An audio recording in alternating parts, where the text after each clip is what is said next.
One of the things I love about this project that I haven't seen anywhere else, and any workshop I've done I've not seen this, is to have original pieces of artwork from the gallery outside of the gallery.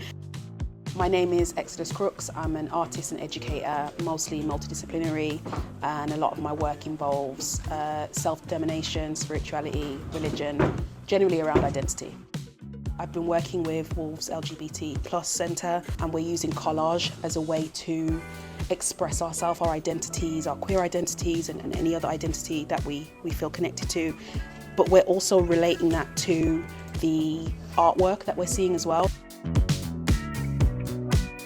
As someone who wasn't openly queer until quite recently, to be in a space like this in my local area in the Black Country and meet other queer folk and people from the LGBT communities, it's incredible. I get to do art with others like me. It's just, yeah, a massive privilege that I know a lot of people don't have.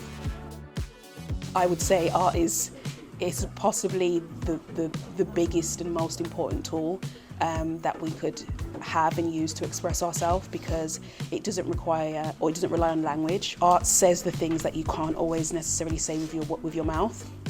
I know for me, I use my art as a way to express things I was scared to say. It doesn't exclude people. It allows you to find different ways to express yourself through image, through colour, and not just physical art, but the arts as well, through drama, through music, through literature.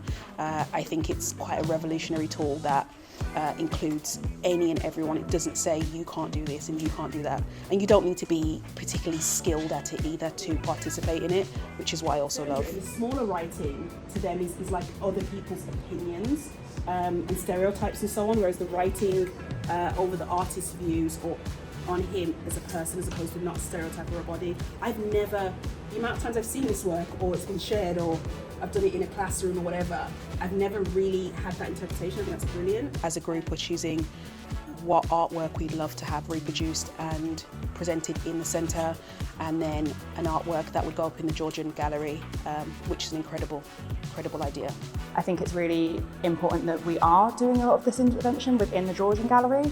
There is absolutely a significance in this being Commonwealth-funded activity. It was British imperialism that made being queer illegal in a lot of these Commonwealth countries, and there's a really complex legacy surrounding that. I think it's really important that we are interfering with these narratives. We are jumping in and changing them. The Georgian period was obviously where a lot of this colonial violence is rooted from, and so for us to sort of be reclaiming that, to be disrupting a space that too many will be seen as a legacy of colonial violence, I think is really important.